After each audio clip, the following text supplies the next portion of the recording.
அவரிடத்திலிருந்து நாம் ஆறுதலை, சமாதானத்தை பெற்று நாம் திரும்பி போவோம். இந்த நாளில் ஒரு சிறிய வசனத்தை வாசித்து தியானித்து விட்டு நாம் ஜெபத்துக்கு நேராக போகலாம். சங்கீதம் 18:19 வசனம். சங்கீர்த்தனம் 18 வசனம் 19. 18ஆம் சங்கீதம் 19வது வசனம். அவர் விசாலமான இடத்திலே என்னை கொண்டு வந்து என்மேல் பிரியமா இருந்தபடியால் என்னை தப்புவித்தார். நமக்கு எல்லாம் தெரிஞ்ச வசனம் தான் இது. எல்லாருடைய வாழ்க்கையிலும் இந்த வசனம் கண்டிப்பாக கனெக்ட் ஆகியிருக்கும். ஒவ்வொரு காரியங்களும் இந்த வசனம் ஒவ்வொருடைய வாழ்க்கையில நம்ம திரும்பி பார்த்தோம்னு சொன்னா இந்த வசனம் நம்முடைய வாழ்க்கையில கனெக்ட் ஆகியிருக்கும்.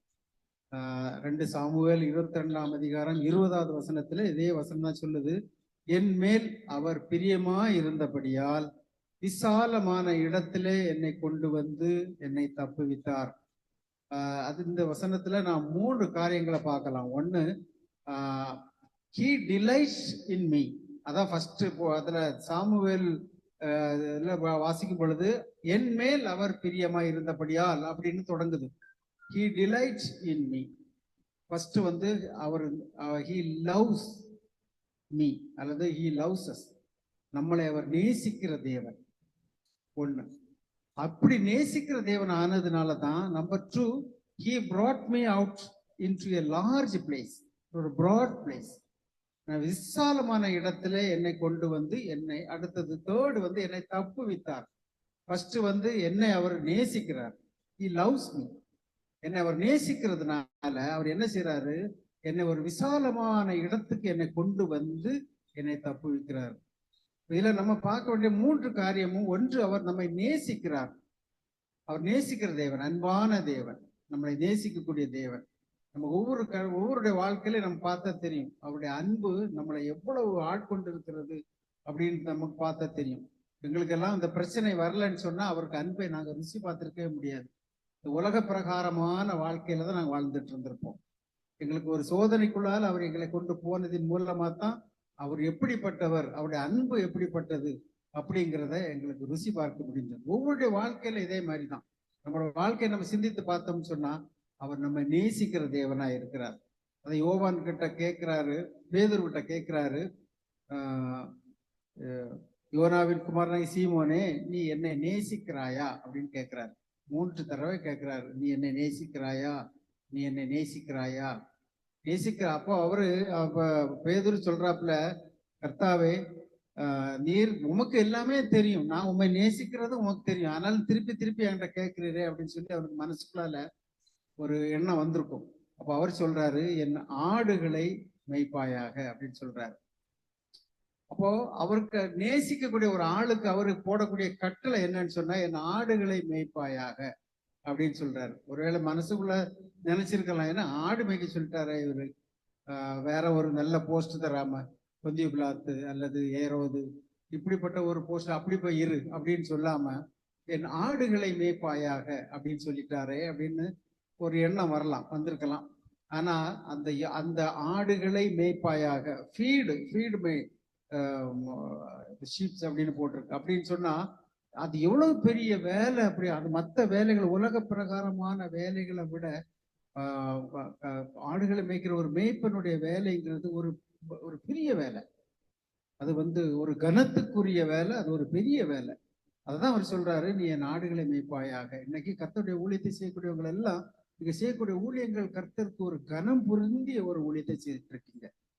உங்களுக்கு தெரியும், பில்லி கிரஹாம் அவர் வந்து அமெரிக்காவில் உள்ள எல்லா பிரசிடென்ட்ஸுகளையும் ஆசீர்வதித்து அவங்கள ஆட்சியில் அமர வைக்கும் போது போய் ஜெபம் பண்ணி அவங்கள அமர வைக்கக்கூடியவர்.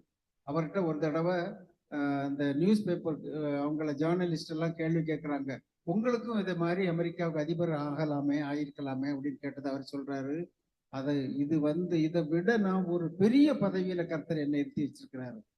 இவங்களை எல்லாம் ஆசீர்வதிக்கக்கூடிய ஒரு பதவியில கர்த்தர் என்னை எடுத்து வச்சிருக்கிறாரு.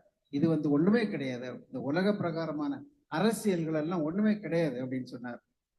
அப்போ இந்த உலகத்துல கர்த்தருடைய ஊழியத்தை செய்யறது ஒரு பெரிய காரியம், ஒரு பெரிய பாக்கியம். அதனாலதான் அவர் சொல்றார், நீ என்னை நேசிக்கிறதா இருந்தா நீ போய் ஆடுகளை மேய்ப்பாயாக அப்படின்னு சொல்றார். உலகத்துல நம்ம கிட்ட அன்பு வைக்கக்கூடியவங்க, நம்ம கிட்ட பிரியமா இருக்கிறவங்க நிறைய இருப்பாங்க. இப்ப எங்க அம்மா எல்லாம் என்ன ரொம்ப நேசிப்பாங்க. எங்க அம்மா ரொம்ப நேசிப்பாங்க. நான் போயாச்சுன்னு சொன்னா அவ்வளவு காரியங்கள் இருப்பாங்க. ஆனா அவங்க இறந்து போயாச்சு, அதோட அந்த சாப்டர் முடிஞ்சு போச்சு, அந்த நேசம் முடிஞ்சு போச்சு. ஆனா கர்த்தர் நம்ம மீது வைக்கக்கூடிய நேசம் அப்படி இல்லை. அது நித்தியம் நித்தியம் நித்தியம் நித்தியமானது. அப்படிப்பட்ட ஒரு நேசத்தை தான் அவர் நம்ம மேல வைத்திருக்கிறார். அப்போ இவ்வளவு நம்மளை நேசிக்கக்கூடிய அவர்கிட்ட நம்ம என்னைக்காவது நம்ம கர்த்தர் உமக்கு பிரியமானது, நம்ம பாடுறோம், உமக்கு பிரியமானதை செய்ய எனக்கு கற்றுத்தாரும் இயேசுவேன்னு சொல்லி நம்ம பாடுறோம். என்னைக்காவது நம்ம அவர்கிட்ட கர்த்தாவே உமக்கு பிரியமானது என்ன அப்படின்னு கேட்டிருக்கோமா அப்படின்னு சொல்லி நம்ம ஒரு நிமிஷம் சிந்திச்சு பார்க்கணும். நம்ம மேல அன்பு வைத்திருக்கிறவர், நம்ம டிலைட்ஸ் இன் மீ, என்ன நேசிக்கிற தேவர், என் மேல அன்பு வைத்திருக்கிற அவர்கிட்ட ஒரு நாளாவது கர்த்தாவே நீர் என்னை இவ்வளவு அன்பு வச்சிருக்கிறீரே, நான் என்ன செய்யணும், உமக்கு பிரியமான காரியம் என்ன இருக்குது அப்படின்னு சொல்லி சங்கீதம் 143:10 உமக்கு பிரியமானதை செய்ய எனக்கு போதித்தரணும்னு சொல்றேன். எபேசியருக்கு எழுதும் போது பவுல் சொல்றாப்புல, எபேசியர் 5:10 கர்த்தருக்கு பிரியமானது இன்னதென்று நீங்கள் சோதித்து பாருங்கள். கர்த்தருக்கு பிரியமானது இன்னதென்று நீங்கள் சோதித்து பாருங்கள். அப்ப நம்ம மேல பிரியம் வைத்திருக்கக்கூடிய ஒரு ஆளுக்கு, நம்ம உலக பிரகாரமாக நீங்க பாத்தீங்கன்னா நம்ம மேல பிரியம் வைத்திருக்கிறவங்களுக்கு நம்ம என்ன வேணாலும் செய்வோம், உயிரை கொடுப்பதற்கும் நம்ம ஆயத்தமாக இருப்போம். அதுதான் அந்த உலக பிரகாரமான காரியம், உலகத்தில் உள்ள அன்பு. ஒரு உலகத்தில் உள்ள காரியம் மக்களுக்காக நம்ம எது வேணாலும் செய்யறதுக்கு ஆயத்தமா இருப்போம். ஆனா கர்த்தருக்காக நம்ம ஏதாவது செய்யறதுக்கு ஆயத்தமா இருக்கிறோமா அப்படிங்கிறத நம்ம இந்த நேரத்துல சிந்திச்சு பார்க்கணும். அவர் நம்மகிட்ட என்ன எதிர்பார்க்கிறார் அப்படின்னு சொல்லி சும்மா ஜஸ்ட் 1-2 வசனங்கள் இருக்குது, அது 1-2 பார்க்கலாம். நம்பர் 1 சங்கீதம் 147:11 வசனம் என்ன சொல்லுதுன்னு சொன்னா,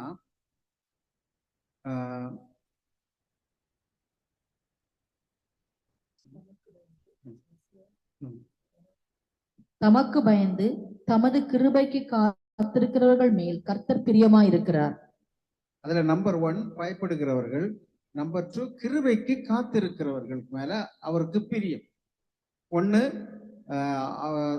அவருக்கு பயப்படுகிறவர்கள், அதான் ரொம்ப முக்கியமான காரியம். அவருக்கு பயப்படணும்னு சொன்னா அந்த உலக பிரகாரமான பயம் இல்ல, பயப்படுகிறதுன்னு சொல்லுது அவருக்கு ரெஸ்பெக்ட் கொடுக்கிறது. நம்ம அப்பாவுக்கு பயப்படுறோம்னு சொன்னா அப்பாவுக்கு ரெஸ்பெக்ட் கொடுக்கறது அதுக்கு அர்த்தம். அப்பா வந்த உடனே நம்ம கை காலம் ஆடி அப்படி இருக்கிறது இல்லை. அப்பா கிட்ட நம்ம எவ்வளவு அன்பா பேசிக்கிடுவோம், அப்ப அவருக்கு கொடுக்கக்கூடிய ரெஸ்பெக்ட் நம்ம கொடுக்கறது தான் பயப்படுறது. அப்போ இப்ப நம்ம கர்த்தருக்கு அவருக்கு நம்ம ரெஸ்பெக்ட் கொடுக்கிறோமா, அதான் அவர் எதிர்பார்க்கிறார். பயப்படுகிறவர்கள், 2வது கிருபைக்கு காத்திருக்கிறவர்கள். இந்த 2 காரியம் இந்த வசனத்தில் சொல்லுது 147 சங்கீதத்துல. 1, the Lord delights in those who fear him. The Lord delights in those who fear him, those who hope in his mercy அப்படின்னு வசனம் சொல்லுது. 2வது நீதிமொழிகள் 12ஆம் அதிகாரம் 2வது வசனம் சொல்லுது, he delights in those who are truthful. He delights in those who are truthful. உண்மையாய் நடக்கிறவர்களோ அவருக்கு பிரியம். உண்மையாய் நடக்கணும். ஃபர்ஸ்ட் அவருக்கு பயப்படணும், அவருடைய கிருபைக்கு காத்திருக்கணும். 2 உண்மையாய் நடக்கணும். இந்த உலகத்துல நம்முடைய வாழ்க்கையில உண்மை இருக்கணும், ட்ரூத்ஃபுல்லா இருக்கணும். அதை அவர் விரும்புறாரு. உண்மையாய் நம்ம நடக்கிறத விரும்புறாரு.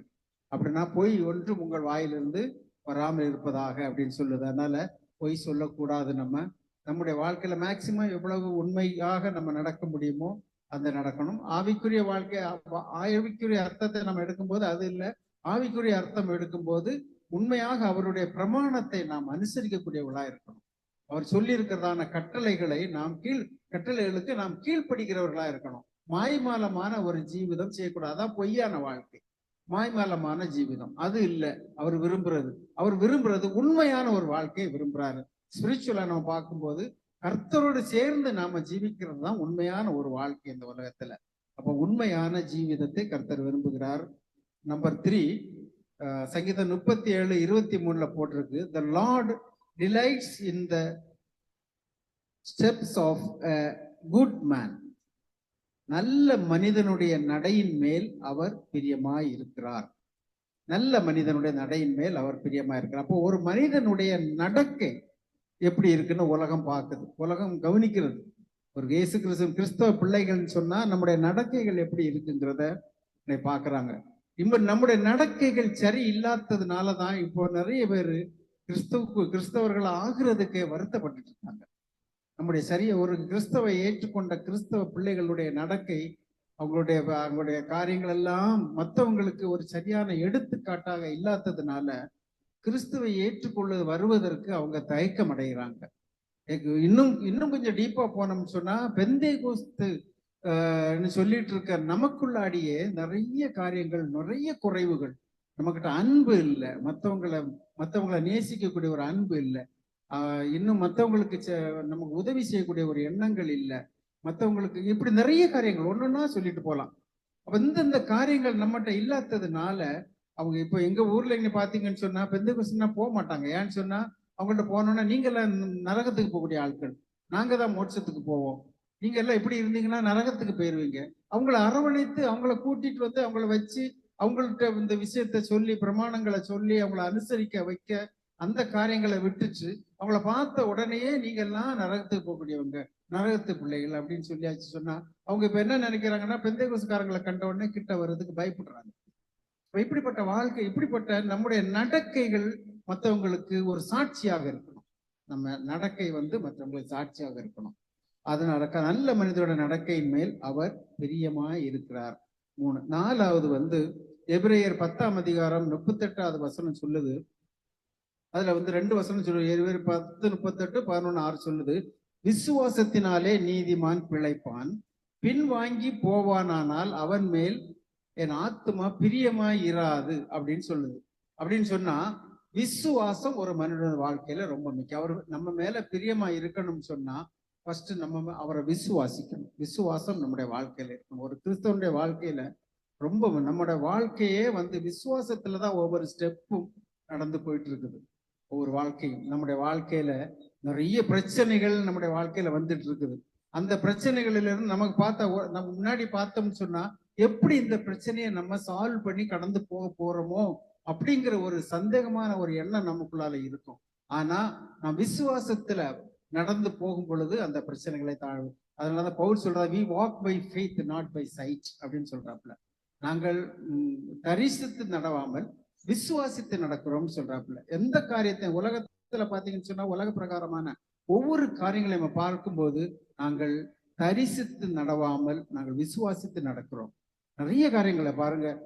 எக்ஸாம்பிள ஒரு பிள்ளைக்கு ஃபீஸ் கட்டுறதுக்கு கூட நம்மகிட்ட அடுத்த மாசம் ஃபீஸ் கட்டணும்னு சொன்னா நமக்கு முன்னால இருக்கக்கூடிய சூழ்நிலையை நம்ம பார்க்கும்போது, கர்த்தாவே இது எப்படி நான் ஃபீஸ் கட்ட போறேன்னு தெரியலையே, எப்படி நான் இது பண்ண போறேன்னு தெரியலையே அப்படின்னு சொல்லி நமக்கு முன்னால ஒரு பெரிய திரை இருந்துகிட்டு இருக்கும்.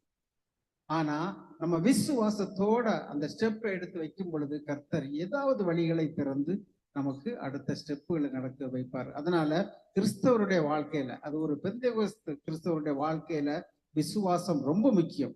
விசுவாசம் இல்லாமல் அந்த 11ஆம் எபிரேயர் 11:6 சொல்லுது, விசுவாசம் இல்லாமல் தேவனுக்கு பிரியமாய் இருப்பது கூடாத காரியம். Without faith it is impossible to please him.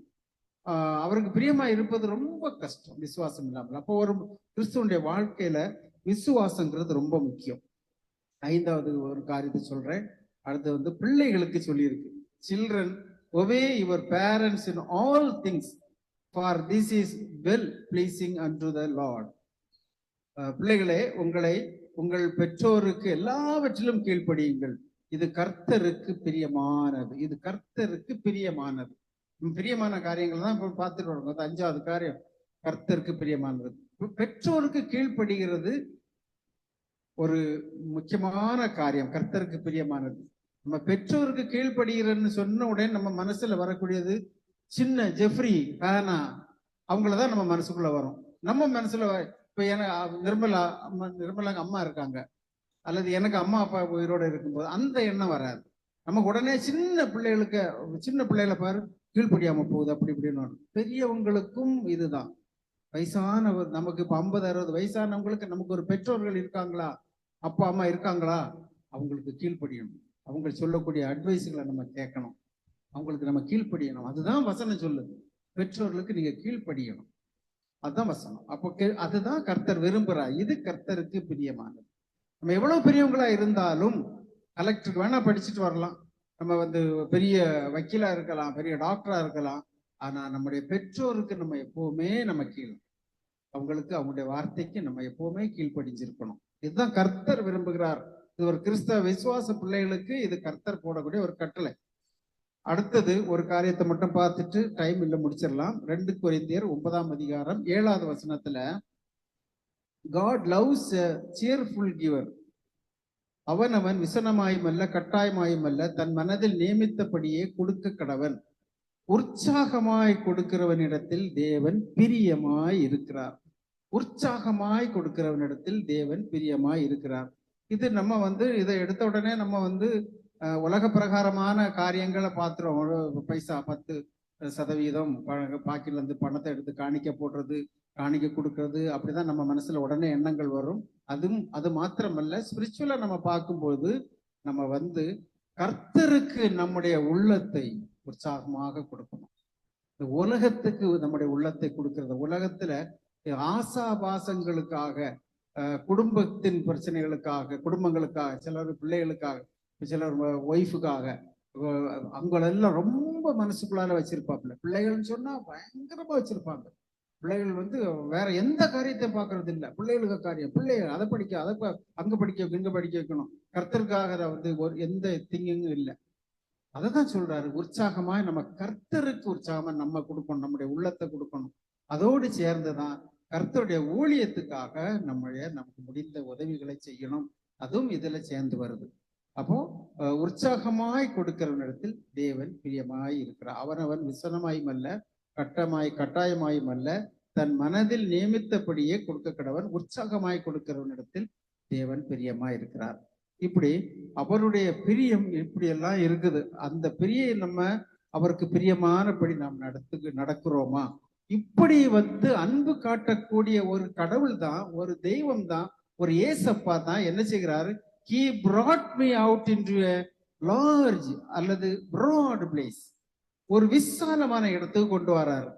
நமக்கு தெரியும், பழைய காலத்துல யுத்தங்கள் எல்லாம் பாத்தீங்கன்னு சொன்னா அந்த கொரில்லா போர் அங்க போட்டா அவங்கள்ட்ட சண்டைக்கு போக முடியாது. ஏன்னு சொன்னா அவங்க ஒளிச்சிருந்து அங்க தாக்கிடுவாங்க. அப்போ புத்தி உள்ள ஒரு கிங் என்ன செய்வான்னு சொன்னா அவங்கள வந்து மெதுவா பின்வாங்கி கொண்டு வந்து ஒரு ப்ராட் பிளேஸுக்கு கொண்டு வருவான், ஒரு யுத்த களத்துக்கு கொண்டு.